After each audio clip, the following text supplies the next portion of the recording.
Hello, everyone.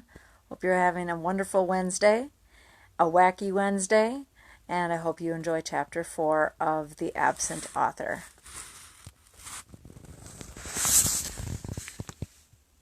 Chapter 4. Mr. Paskey shooed them out of the book nook and locked the front door. "I have to eat lunch," he said. He scurried down Main Street. "Come on," Dink said. "There's a phone in Ellie's diner." "Good. We can eat while you're calling." Josh stopped. "Who are you calling?" "The airport," Dink said, "to see if Wallace Wallace was on that 7 o'clock flight last night." They walked into Ellie's diner just as Jimmy Fallon and his grandfather came out. Jimmy was working on a triple-decker chocolate cone. Ellie stood behind the counter. As usual, her apron was smeared with ketchup, mustard, chocolate, and a lot of stuff Dink didn't recognize.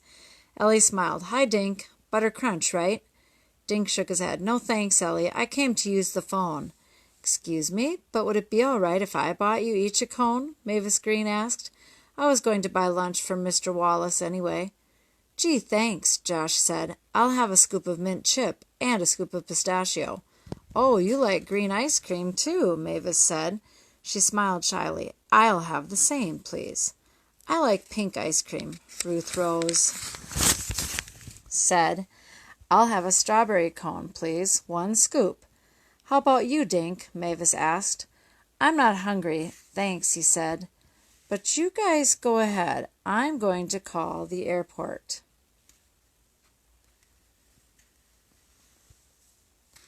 Dink felt guilty. If he hadn't invited Wallace Wallace to Greenlawn, his favorite author would be safe at home in his castle in Maine.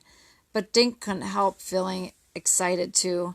He felt like a detective from one of Wallace Wallace's books. There he is calling on a payphone.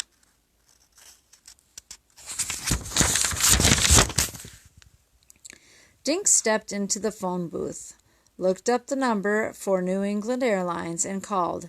When a voice came on, he asked if Wallace Wallace had been aboard Flight 3132 last night. "He was? Did it land at 7 o'clock?" Dink asked. "Thanks a lot."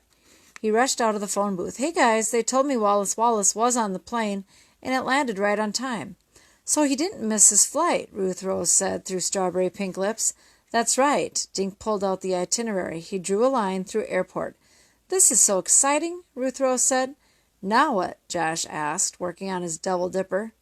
Dink pointed to his next circle on the itinerary.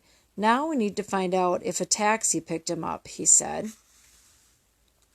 "Lawrence Taxi is over by the river," Ruth Rose said. Dink looked at Mavis. "Would you like to come with us? We can walk there in 5 minutes." Mavis Green wiped her lips carefully with a napkin. "I'd love to come," she said in her soft voice. They left Ellie's diner, walked left on Bridge Lane, then headed down Woodview Road toward the river. "Mr. Paskey looked pretty upset, didn't he?" Josh said, crunching the last of his cone. His chin was green. "Wouldn't you be upset if you had a bunch of customers at your store waiting to meet a famous author, and he didn't show up?" Ruth Rose asked. "Yeah, but he was sweating buckets," Josh said. "I wonder if Mr. Paskey kidnapped Wallace Wallace." "Josh, get real. Why would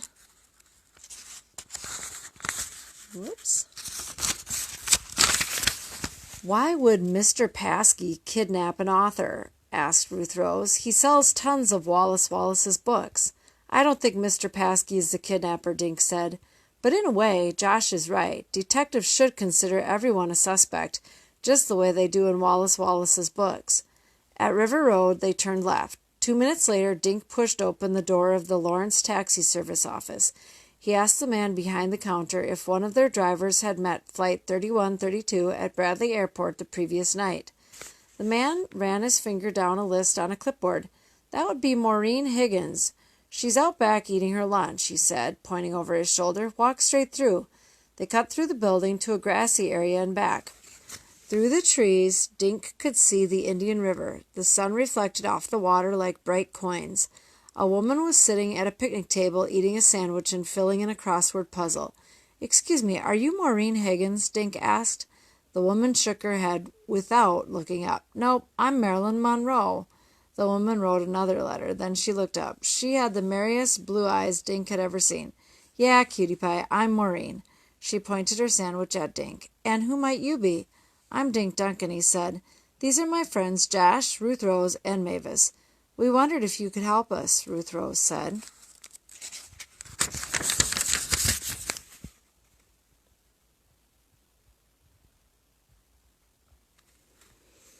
Maureen stared at them. How? Did you pick up a man named Wallace Wallace at the airport last night? Dink asked. Maureen squinted one of her blue eyes. Why do you want to know? Because he's missing, said Josh. Well, I sure ain't got him. Maureen took a bite out of her sandwich. Mayonnaise oozed onto her fingers. I know. I mean, we didn't think you had him, Dink said, but did you pick him up?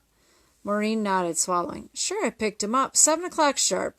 I was there with my sign saying Wallace. The guy spots me, trots over. I take him out to my taxi. He climbs in, carrying a small suitcase. Kind of spooky guy, dressed in a hat, long raincoat, sunglasses. Sunglasses at night. Doesn't speak a word. Just sits. Spooky.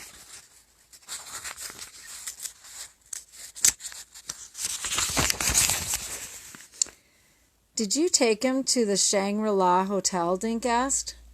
Yep, those are my orders. Guy didn't have to give directions, but it would be nice. It would have been nice if he'd said something. Pass the time, you know.